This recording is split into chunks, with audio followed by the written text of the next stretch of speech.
Success platform channel में सभी का स्वागत है। प्यारे बच्चों, जो आज का हमारा टॉपिक है संविधान में भाग नंबर 2, जिसमें नागरिकता दी है, जो कि आर्टिकल नंबर 5 से लेकर आर्टिकल नंबर 11 तक है। बच्चों, नागरिकता से क्वेश्चन बनते हैं और एग्जाम में बच्चे नागरिकता का टॉपिक अच्छी तरीके से कवर करके नहीं जाते और क्वेश्चन गलत होने के चांस ज्यादा होते हैं। आज की हम इस छोटी सी क्लास में नागरिकता से संबंधित जितने वन लाइनर क्वेश्चन बनते हैं इन्हें कवर करेंगे। नागरिकता अधिनियम जो आपका 1955 है इसे कवर करेंगे। कितनी बार संशोधन हुआ, क्या क्या संशोधन हुआ, इसे कवर करेंगे। और जो 1955 जो आपका नागरिकता अधिनियम है ना, उसमें कितने अधिनियम और पारित हुए उन्हें क्वेश्चन को कवर करेंगे, क्योंकि डायरेक्ट एक क्वेश्चन नहीं बनता है लेकिन उससे संबंधित क्वेश्चन एग्जाम में बनते सभी बच्चे अच्छी तरीके से माइंड में सेट करते हुए चलना और क्लास देखते देखते नागरिकता और इससे संबंधित जितने भी क्वेश्चन है सारे आपके कवर हो जाएंगे। चलो स्टार्ट करते हैं। सबसे पहले हमें पता होना चाहिए संविधान में कितने भाग है बच्चों, 22 भाग है। भाग नंबर 2 में क्या है, नागरिकता है। डायरेक्ट क्वेश्चन यहीं से बनने स्टार्ट होते हैं। नागरिकता कौन से भाग में है? भाग नंबर 2। अनुच्छेद कहां से कहां तक है? अनुच्छेद नंबर 5 से लेकर 11 तक है। एक क्वेश्चन बनता है कि जो भारत की नागरिकता है वो किस देश से ली गई है? किससे ली गई है बच्चों? ब्रिटेन से। चलो पहले वाला क्वेश्चन लिख लेते हैं इसकी। सबसे पहले देखो, जो भारत की नागरिकता है किस देश से ली गई है बच्चों? ब्रिटेन से ली गई है। और किस प्रकार की नागरिकता है भारत में? एक नागरिकता। बार बार ये पूछा जाता है, जो भारत की नागरिकता है किस अधिनियम के तहत दी जाती है? अधिनियम 1955 के तहत। एक बार आपसे पूछ सकते हैं कि भारतीय नागरिकता अधिनियम 1955 में पहली बार संशोधन कब किया गया था? पहली बार संशोधन कब किया गया था बच्चों? 1986 में किया गया था। यदि अंतिम बार पूछे, अंतिम बार कब किया गया? 2019 में। डायरेक्ट इन्हें भी याद रखना है आपको। सबसे पहले 1986 में संशोधन हुआ, उसके बाद 1992 में, 2003, 2005, 2015 और 2019 तो सभी को पता है एनआरसी के रूप में जब संशोधन किया गया था। चलो, भारत में नागरिकता कितने प्रकार से प्राप्त की जा सकती है बच्चों? 5 प्रकार से प्राप्त की जा सकती है। सिर्फ अभी तक आपको यही पता होगा 5 प्रकार से। कैसे कैसे, उनमें क्या क्या बदलाव हुए वो देख लो एक बार, वो अच्छी तरीके से समझते हुए चलो। इसके बाद हम आर्टिकल सारे कवर करेंगे और क्या क्या फैक्ट बनते हैं आर्टिकल से वो मैं आपको साथ के साथ बताऊंगा। सबसे पहले देखो, नागरिकता अधिनियम 1955 के तहत नागरिकता दी जाती है भारत में। संशोधन कितनी बार हुए बच्चों? 1986 1, 1992 2, 2003 3, 2005 4, 2015 5, 2019 6। डायरेक्ट पूछ सकते हैं कि अभी तक कितनी बार संशोधन किया जा चुका है? कितनी बार किया जा चुका है बच्चों? 6 बार किया जा चुका है। पहला और अंतिम इंपोर्टेंट है, डायरेक्ट पूछ सकते हैं क्वेश्चन। इसके बाद भारत में जो नागरिकता का अर्जन है, नागरिकता प्राप्त कितनी प्रकार से की जा सकती है बच्चों? 5 प्रकार से प्राप्त की जा सकती है। सिर्फ इन्हें समझना ही नहीं, क्या क्या बदलाव किए गए और क्या क्या इंपोर्टेंट फैक्ट है वो भी समझते हुए चलना है। 5 प्रकार से की जा सकती है बच्चों। सबसे पहले सभी को पता है कि जन्म के आधार पर, हर बच्चा जानता है, जो संविधान पढ़ता है या नहीं भी पढ़ता है, जन्म के आधार पर नागरिकता प्राप्त की जाती है। लेकिन जो जन्म के आधार पर नागरिकता देने का जो प्रावधान था ये कुछ हद तक गलत था। कुछ हद तक गलत क्यों था? इसमें क्या लिखा था बच्चों? जन्म के आधार पर किसी को भी जन्म के आधार पर भारत में मतलब उसने जन्म लिया होगा तो नागरिकता दे दी जाएगी। देखो इसमें क्या होता है, इसमें सबसे बड़ी दिक्कत क्या आती है? मान लो कोई बाहरी विदेशी है, भारत में भ्रमण करने के लिए आया, ठीक है, और उसकी मैडम जो है वो प्रेग्नेंट थी। अगर वो भारत में उसका बच्चे ने जन्म ले लिया है तो विदेशी, जबकि जन्म के आधार पर जन्म भारत में वो जन्म जो भारत में हुआ होगा तो उसके आधार पर उसे नागरिकता दे दी जाएगी, जो कि गलत था। इसमें फिर बाद में बदलाव किया गया। क्या बदलाव हुआ? क्वेश्चन ही बन सकता है कि जन्म के आधार पर जो नागरिकता देने का प्रारंभ में किया गया था, पहली बार बदलाव कब हुआ? पहली बार बदलाव कब हुआ बच्चों? 1986 में। माता पिता का कोई मतलब माता पिता का जन्म किसी का होना अनिवार्य है, किसी एक का। ये सबसे पहले 1986 में प्रावधान किया गया, मतलब उसमें संशोधन किया गया 1986 में। इसके तहत क्या कहा गया कि माता या पिता किसी एक का जन्म होना जरूरी है।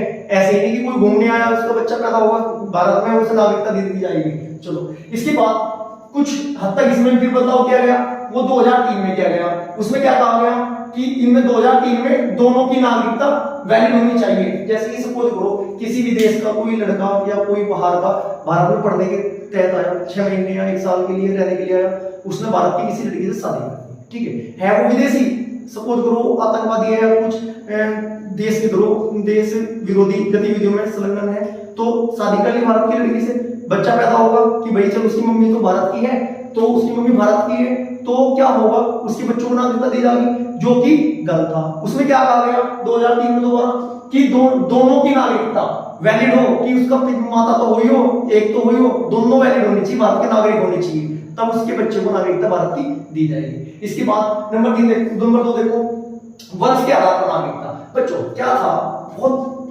छोटा सा पॉइंट है लेकिन बहुत बड़ी बात है। वंश के आधार पर नागरिकता था। वंश के आधार पर क्या था कि भाई मान लीजिए जैसे कि हमें स्वतंत्रता से पहले जब 1950 की बात हुई थी, संविधान लागू हुआ था, हम तो पैदा नहीं हुए थे और ना ही हमारे माता पिता पैदा हुए होंगे, ठीक हुए होंगे नहीं, हुए नहीं थे, ठीक है, उनके माता पिता पैदा हुए होंगे। इसके वंश के तहत क्या हुआ कि मम्मी पापा या उनके पापा जो भारत में पहले से रह रहे हैं, उनके वंश के आधार पर हमें नागरिकता मिल जाएगी। लेकिन इसमें क्या बदलाव किया गया बच्चों, इसमें पहले क्या था, संविधान में सिर्फ पिता की बात लिखी हुई थी। वंश के आधार पर जो नागरिकता दी जाएगी, जो वंश चलेगा वो पिता के अकॉर्डिंग चलेगा, ये बात संविधान में लिखी हुई थी पहले। लेकिन क्या होता है, इसमें बदलाव किया गया। बदलाव आपको पता होना चाहिए, सबको पता कि वंश के आधार पर, वंश किसके आधार पर चलता है, पिताजी के आधार पर। लेकिन डेट पूछ सकता है एग्जाम में डायरेक्ट, जो सिर्फ पिता के आधार पर था उसमें 1992 में बदलाव किया गया। उसमें 1992 में क्या बदलाव किया गया, उसमें माता मतलब पिता तो होनी जरूरी है, लेकिन माता को भी हक दिया गया। क्यों दिया गया, जैसे सपोज करो कि सानिया मिर्जा है, ठीक है, उसने शादी किससे की, पाकिस्तान के जो कैप्टन थे उस टाइम के पाकिस्तान के क्रिकेटर शोएब मलिक से। नागरिकता वंश के आधार पर क्या बात हुई थी, शोएब मलिक तो भारत का है नहीं, उसके अकॉर्डिंग तो उन्हें नागरिकता उनके बच्चों को मिलने की नहीं। लेकिन सानिया मिर्जा तो भारत की थी, तो सानिया मिर्जा जो भारत की थी वो माता के आधार पर 1992 में इसलिए बदला गया क्योंकि माता व पिता दोनों के आधार पर, वंश के आधार पर नागरिकता दी जाएगी। इतनी बात समझ में आई। पहले पिता था, बदलाव हुआ 1992 में माता व पिता दोनों ऐड कर दिए। चलो इसके बाद नंबर 3 पंजीकरण कराकर।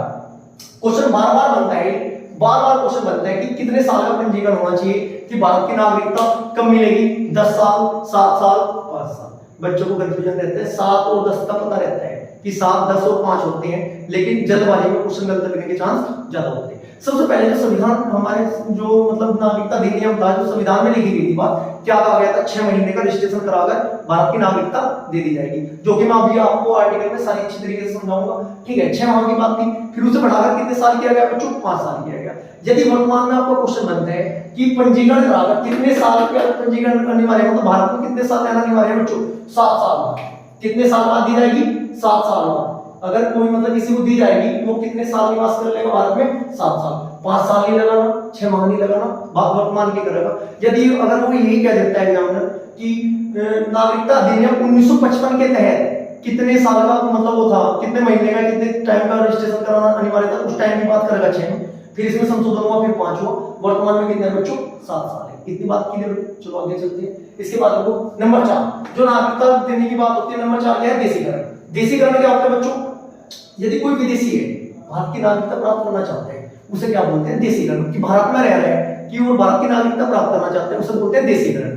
चलो लेकिन उसके लिए क्या होना चाहिए, उसके लिए होना चाहिए कि वह कला और विज्ञान में परिपूर्ण हो, या उसकी अच्छी जानकारी हो। मान लो कोई वैज्ञानिक ही है, साइंटिस्ट है, ठीक है, कोई कलाकार है वो जो बहुत फेमस है, अगर भारत में आगे भारत की नागरिकता लेना चाहते हैं वो तो बहुत अच्छी बात है भारत सरकार के लिए। तो उसके लिए उन्होंने क्या किया कि क्वेश्चन बन सकता है कि संविधान की कितनी भाषाओं का ज्ञान होना अनिवार्य है, उसके लिए कितना भाषाओं का ज्ञान होना चाहिए बच्चों। अगर देशीकरण के तहत कोई नागरिकता प्राप्त करना चाहता है तो कला विज्ञान में परिपूर्ण हो, ठीक है। इसके बाद 22 भाषाओं में से एक भाषा का उसे ज्ञान होना जरूरी है। कोई सी भाषा का ज्ञान हो कि भाई 22 भाषा, संविधान के अकॉर्डिंग भारत में कितनी भाषाओं को मान्यता है, 22 भाषाओं को है। क्वेश्चन यही कहीं बनता है बच्चों, संविधान के 22 के 22 भाग आर्टिकल के साथ क्या होना चाहिए आपके, क्या क्वेश्चन बनता है, क्वेश्चन ये बनता है कि संविधान में भाषा की बात आई, भाषा किस भाग में बच्चों, भाषा है भाग नंबर 17 में, ठीक है। यदि बात करते हैं अनुसूची की, अनुसूची कौन सी है, अनुसूची नंबर 8। कितनी भाषाएं हैं, 22 भाषाएं। यदि आपने अभी तक संविधान के भाग की एक क्लास है शॉर्ट ट्रिक वाली, यदि आपने वो नहीं देखी हो उसे अच्छी तरीके से देख लेना। उसमें मैंने संविधान के 22 भाग को 3 लाइन में डिवाइड किया है, और 3 लाइन अगर याद कर लोगे अच्छी तरीके से, 2 बार एक बार उस वीडियो को देख लोगे, संविधान के 22 भाग उंगलियों को हो जाएंगे। कैसे, संघ के नागरिक और मुनीम एक साथ साम्राज्य से निकल गए। स्वराज की पंचायत ने अनु के संबंध में वित्त व्यापार व सेवाओं के अधिकरण का चुनाव किया। विशेष भाषा से आपात को बचाओ, प्रकीर्णन में संशोधन कर अस्थायी व्यवस्था को संक्षिप्त करो। इसके साथ साथ आपको 22 भाग के नाम पता होना चाहिए और कौन सा भाग कहां से कहां तक होता है। जैसे भाग नंबर 1 है संघ का राज्य क्षेत्र 1 से 4, फिर 5 से 11, फिर 12 से 35, फिर 36 से 51, फिर 51 1, फिर आपका 52 से 151, फिर 152 से 237। ऐसा आपको पता होना चाहिए। अगर इतने अच्छी तरीके से आपको नॉलेज है संविधान की, गारंटी मैं लिखता हूं 60% बिना क्वेश्चन याद किए आर्टिकल कट कर दोगे आप, डायरेक्ट आंसर आपका ठीक मिलेगा यदि आपको 22 के 22 भाग की जानकारी अच्छी तरीके से है। चलो थोड़ा हम बाहर चले गए थे, अब देखो कहां तक आ गए थे, 4 प्रकार की बता दी देसीकरण। इसमें टाइम पीरियड पूछता है डायरेक्ट कितने साल होना चाहिए, 10 साल। यदि बात करता है पंजीकरण कराकर रहना अनिवार्य कितने साल है बच्चों, 7 साल। यदि बात करता है देसीकरण के तहत 10 साल। देखो दोनों क्वेश्चन सेम है, 7 भी ऑप्शन में मिलेगा, 10 में मिलेगा, बट आपको याद रखना देसी जो है 10 रुपए का नोट लेगा, पंजीकरण 7 रुपए, ऐसे याद कर लेना। चलो नंबर 5 है अर्जित भूमि के आधार पर नागरिकता। बच्चों अर्जित भूमि के आधार पर नागरिकता ऐसे नहीं है कि कोई विदेशी आके भारत में आया, कोई विदेशी उसने जमीन खरीद ली, जमीन का मालिक बन गया और भारत की नागरिकता। गलत है बिल्कुल, यदि आप ऐसा समझते हैं तो बिल्कुल आप गलत समझते हैं। इसमें क्या होता है, अर्जित भूमि के आधार पर क्या है, कोई व्यक्ति भारत की जमीन खरीद लेगा उसे नागरिकता नहीं दे सकते हम, ऐसा थोड़ा होगा।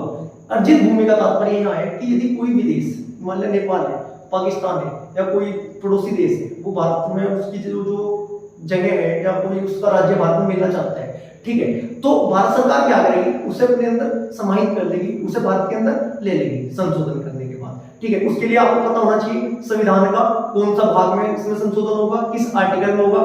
आर्टिकल नंबर 368 संविधान संशोधन के तहत तो होने का नहीं, जिसे पता है कमेंट बॉक्स में लिखे। यदि कोई भारत से बाहर का जो देश है या भारत से बाहर का देश का कोई राज्य भारत में आना चाहता है तो उसे भारत सरकार किस संशोधन के तहत कौन कौन से आर्टिकल में चेंज होगा, कौन सी अनुसूची में होगा और कौन से भाग में चेंज करके उसे भारत का हिस्सा बना लेंगे, कमेंट बॉक्स में अवश्य लिखिए। चलो इसमें क्या था, अर्जित भूमि का था बच्चों सिक्किम। जैसे कि सिक्किम है, सिक्किम पहले भारत का हिस्सा नहीं था, भारत में फिलहाल भारत में वर्तमान में भारत का हिस्सा है। इसकी डेट पूछता है, सिक्किम भारत का अभिन्न अंग कब बना, डायरेक्ट आप डेट रखना 16 मई 1975 को बना था बच्चों। जो सिक्किम के उस टाइम के नागरिक थे उन्हें तो भारत की नागरिकता देना अनिवार्य था, अन्यथा फिर बवाल हो जाता।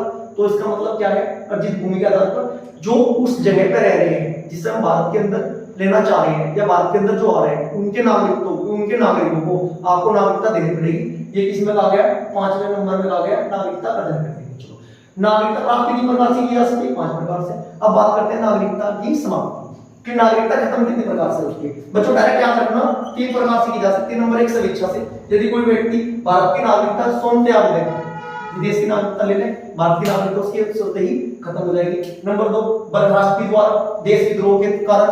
सपोज करो भारत और चीन का या भारत पाकिस्तान का या किसी भी विदेश से भारत का युद्ध हुआ या कोई दंगा हुआ, ठीक है, ज्यादा दिक्कत होगी, भारत में रहने वाला व्यक्ति उस देश को सपोर्ट करने लगा, उस देश के सपोर्ट में नारे देने लगा, तो क्या होगा, वो देश विद्रोह माना जाएगा, ठीक है।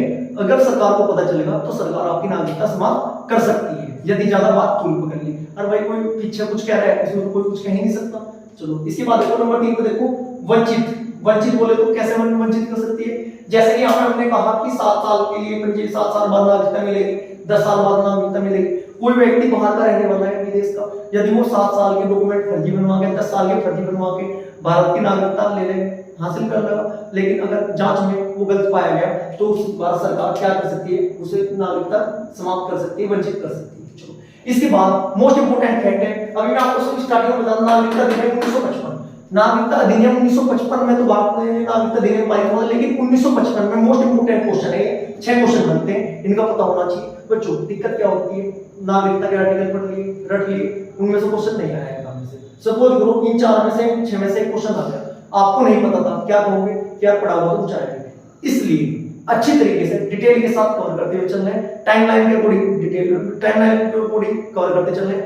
यदि 4 ऑप्शन है, 4 ऑप्शन में सही तो पता होना ही चाहिए आपको, लेकिन जो 3 ऑप्शन है उनका भी पता होना चाहिए, इसका ये आंसर है और ये क्वेश्चन था, ठीक है। तो आपका कभी कोई क्वेश्चन गलत नहीं हो सकता है, सिलेक्शन के चांस आपके बहुत ज्यादा हो जाएंगे यदि आप ऐसे तैयारी करोगे। चलो इसमें देखते हैं 1955 की प्रमुख घटनाएं क्या क्या हुई थी। चलो नंबर 1 में आपको बता के चला भारतीय नागरिकता अधिनियम लागू हुआ। चलो नंबर 2 क्वेश्चन बन जाता है हिंदू विवाह अधिनियम कब पारित हुआ, ये भी आपको 1955 में हुआ। इसके बाद तीसरा क्वेश्चन बनता है फजल अली आयोग ने जो रिपोर्ट सौंपी थी या रिपोर्ट दी थी, कब दी थी, 1955 में दी थी। आपका नाम है फजल अली आयोग का, इसका संबंध किससे, राजभाषा आयोग से। जब राजभाषा का आपको पढ़ाऊंगा मैं, उसमें अच्छे से इसकी डिटेल कवर करेंगे, ठीक है। चौथे नंबर पर देखो कालेकर आयोग की रिपोर्ट जब कब प्रस्तुत की गई थी बच्चों, ये भी आपको 1955 में थी। नेक्स्ट पंडित जवाहरलाल नेहरू को भारत रत्न दिया गया था, क्वेश्चन नॉर्मल पूछ लगा, यदि याद नहीं है तो 1 नंबर गया, अच्छी तरीके से डिटेल कवर कर रखी है, 1 नंबर पक्का। कब दिया गया था, पंडित जवाहरलाल नेहरू को 1955 में। थोड़ी अधिक जानकारी के लिए मैं आपको बता दूं, क्वेश्चन ये बनता है कि जो भारत रत्न दिया था किसने दिया था, आपको पता है कि राष्ट्रपति ने दिया था। आपको राष्ट्रपति की टाइमलाइन भी पता होनी चाहिए। भारत के आजाद होने के बाद कौन 1955 में कौन थे बच्चों आपके राष्ट्रपति? पंडित डॉक्टर राजेंद्र प्रसाद। इतनी बात समझ में। एक क्वेश्चन बनता है, पहले मैग्नीशियम जेट विमान ने जो उड़ान भरी थी कब भरी थी? ये भी 1955 में आपकी बनी थी। चलो अब आर्टिकल स्टार्ट करते हैं। नागरिकता के आर्टिकल, क्योंकि अभी तक तो आपने पढ़ लिए, ये डिटेल आपने अच्छी तरीके से नहीं पढ़ी होगी, इसलिए मैं पहले ये लेके चला हूं। अब आर्टिकल देखते हैं, आर्टिकल से क्वेश्चन क्या बनते हैं, क्या आपको पता होना चाहिए। नंबर 1 भाग 2 में क्या है? नागरिकता। आर्टिकल नंबर 5 से 11 तक मैं बताया आपको। आर्टिकल नंबर 5 में क्या लिखा है? संविधान के प्रारंभ से नागरिकता। संविधान के प्रारंभ से नागरिकता का मतलब क्या है? भारत का संविधान कब लागू हुआ था बच्चों? 26 जनवरी 1950। इसमें क्या रखा है आर्टिकल 5 में? इसमें 3 पॉइंट दिए गए। इन 3 में से यदि आप एक फुलफिल करते हो तो आपको भारत की नागरिकता दी जाएगी, अन्यथा नहीं। इसमें देखो पहला पॉइंट क्या था? जन्म भारत में हो। भारत की नागरिकता कब दी जाएगी? जब जिसे नागरिकता चाहिए उसका जन्म भारत में हो। लेकिन इसमें विवाद था जो मैं आपको स्टार्टिंग में बताने चला था। लेकिन फिलहाल क्या है, देखो माता पिता का जन्म भारत में हुआ हो। चलो इसके बाद संविधान लागू 26 जनवरी 1950 से पहले 5 साल पहले वो रह रहा हो, क्योंकि जब संविधान लागू हुआ, जब भारत आजाद हो, जैसे कि एनी बेसेंट थी, ठीक है, वो भारत में रहती थी, 5 साल पहले तक रह रही थी, ठीक है। अगर वो चाहती तो भारत की नागरिकता प्राप्त कर सकती थी। 3 पॉइंट है आर्टिकल नंबर 5 में। नंबर 1 क्या है? जन्म भारत में हो। नंबर 2 भारत माता पिता का जन्म भारत में हुआ। नंबर 3 संविधान लागू होने से 5 साल पहले। यहाँ 5 साल पहले लगाना है, वहां गलती से 7 और 10 में 5 मत लगा देना। नंबर आर्टिकल नंबर 6 में वो क्या लिखा हुआ है? आर्टिकल नंबर 6 क्या कहता है? पाकिस्तान से भारत आए लोगों की नागरिकता। बच्चों आर्टिकल नंबर 6 में डायरेक्ट एक क्वेश्चन बनते हैं, परमिट नियम था। परमिट नियम बनाया गया है। डायरेक्ट डेट पूछा लगा कि परमिट नियम कब लागू किया गया या कब बना? डायरेक्ट डेट बताओ। मुश्किल ही पढ़ा हो, कुछ बच्चों ने पढ़ा हो जिन्होंने अच्छी तरीके से पढ़ रखे। परमिट नियम का क्वेश्चन बन सकता है एग्जाम में। चलो डेट देख लो उसकी। जो परमिट नियम था वो 19 जुलाई 1948 को बनाया गया था। क्या था ये परमिट नियम? ये तो पता होना चाहिए। परमिट नियम क्या था बच्चों? परमिट नियम में क्या कहा गया? जो पाकिस्तान से भारत आए लोगों के लिए बनाया था ये परमिट नियम। क्या था? इसमें डेट थी 19 जुलाई 1948 से पहले। 19 जुलाई 1948 से पहले जो भारत में आ गए वो तो आ गए, उन्हें तो परमिट की आवश्यकता नहीं थी। इसमें क्या कहा गया कि यदि 19 जुलाई 1948 के बाद यदि कोई पाकिस्तान का व्यक्ति भारत में आएगा, नागरिकता प्राप्त करना चाहेगा भारत की, तो उसे ऐसे नागरिकता नहीं दी जाएगी। क्या कहा गया? 6 महीने बाद दी जाएगी। 6 महीने का रजिस्ट्रेशन वैलिड कर दिया गया। किसके तहत? 19 जुलाई 1948 के परमिट नियम के तहत। कितने महीने का? 6 महीने का। 6 महीने बाद दी जाएगी। इसमें दूसरा पॉइंट क्या था? 19 जुलाई 1948 के बाद आए व्यक्ति को 6 माह बाद ही नागरिकता दी जाएगी, उसे रजिस्ट्रेशन कराना पड़ेगा। चलो आर्टिकल नंबर 7 देखिए सिर्फ बच्चे। आर्टिकल नंबर 7 में क्या कहा गया? आर्टिकल नंबर 7 में भारत से पाकिस्तान गए लोगों की नागरिकता। जो व्यक्ति आजादी के समय जब भारत का विभाजन हो रहा था उससे पहले चले गए, उस टाइम गए थे, ठीक है, उनकी नागरिकता वो भारत पाकिस्तान में जाकर रहने लगे। लेकिन बंटवारा होने के बाद पाकिस्तान ने अपनी औकात दिखा दी, वहां मारकाट ज्यादा होने लगी, वो परेशान करने लगे।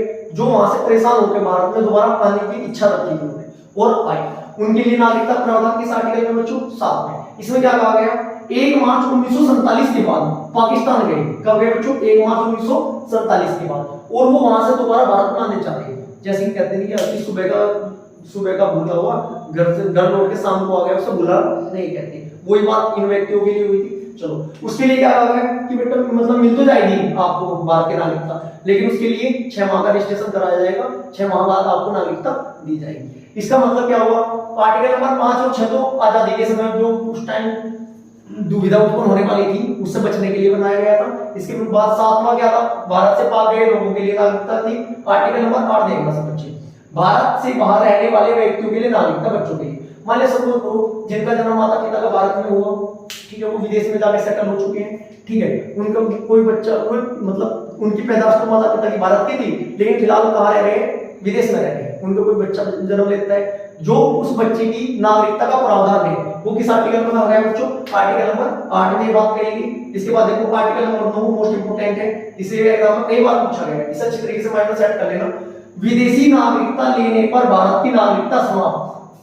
ये बात बोली जाएगी कि विदेशी नागरिकता यदि किसी व्यक्ति ने ले ली है तो उसकी भारत की नागरिकता समाप्त कर दी जाएगी। किस अनुच्छेद में बात करी गई? 9 का मतलब ट्रिक से आप लोग देखो सब बच्चे, विदेशी नागरिकता ले लो 9 भारत के अनुच्छेद नंबर संविधान के 9 में लिखी हुई बात, अगर विदेश की नागरिकता ले ली आपकी नागरिकता समाप्त। विदेशी नागरिकता ले लो, नो नो मतलब नहीं, नो का मतलब नहीं, और यहाँ आर्टिकल नंबर 9 है, 9 में लिखी हुई बात। पूरे आर्टिकल मौखिक उंगलियों की स्त्री करवाऊंगा बच्चों में, सिर्फ और सिर्फ अच्छे से मेरी बात को सुनते चलना और नोट्स तरीके से बनाते हुए चलना। इसके बाद देखो आर्टिकल नंबर 10। आर्टिकल नंबर 10 क्या कहता है? नागरिकता का बने रहना। भाई कोई भी सरकार, या मान लीजिए इस फिलहाल बीजेपी की सरकार है या कांग्रेस की सरकार आती है, कोई भी सरकार किसी की नागरिकता समाप्त नहीं कर सकती। ये किस बात में लिखा हुआ? आर्टिकल नंबर 10 में लिखा हुआ। लेकिन उसके लिए कुछ रूल एंड कंडीशन अप्लाई की गई है, वो क्या है वो भी बताऊंगा मैं। मान लिया जैसे कि जोन सी भी सत्ताधारी पार्टी होगी, फिर तो जो विपक्ष में होंगे सारों की नागरिकता समाप्त करती क्या होगा? वो चुनाव भी लड़ सकते हैं, ना वोट दे सकते हैं, फिर गड़बड़ हो जाएगी। इसका मतलब आर्टिकल नंबर 10 में क्या कहा गया? नागरिकता का बने रहना। किस आर्टिकल में कहा गया? आर्टिकल नंबर 10 में। इसके बाद देखो आर्टिकल नंबर 11 में नागरिकता कानून। जो नागरिकता से संबंधित कानून, क्वेश्चन ये पूछा जाता है, कई बार पूछा गया कि जो नागरिकता संबंधित कानून है वो कौन बनाता है? राष्ट्रपति, संसद, लोकसभा, राज्यसभा, कुछ भी एक्सवाइजेड प्रधानमंत्री एक्सवाइजेड ऑप्शन दे सकते हैं। सिर्फ और सिर्फ आपको एक आंसर याद रखना है, जो नागरिकता कानून बनाती है क्या कौन बनाती है बच्चों? संसद बनाती है बच्चों। और संसद का कौन सा डिपार्टमेंट, कौन सा मंत्रालय बनाता है बच्चों? गृह मंत्रालय बनाता है बच्चों। संविधान से आपको डर नहीं लगेगा, संविधान आपके माइंड में इस हिसाब से सेट कर दूंगा कि इस आर्टिकल का कोई क्वेश्चन या कोई थ्योरी से संबंधित कोई क्वेश्चन आपका मैं गलत नहीं होने दे देगा। ठीक है, उंगलियों में मौखिक करवाऊंगा। जैसे भाग है ना, भाग की एक वीडियो देख लेना, संविधान के भाग की 3 लाइनों में पूरा संविधान के 22 के 22 भाग बता रखे। एक लाइन में अनुसूची की क्लास ले रखी है, अनुसूची में सिर्फ एक लाइन याद कर लेना, 12 की 12 अनुसूची याद हो जाएगी कि पहले से अनुसूची में क्या है, दूसरी में क्या है, तीसरी में, चौथी में, पांचवी में। जिंदगी में रखने की आवश्यकता नहीं पड़ेगी। यदि क्लास आपको अच्छी लगी है तो लाइक करें, ज्यादा से ज्यादा शेयर करें और चैनल को सब्सक्राइब करें। Thank you.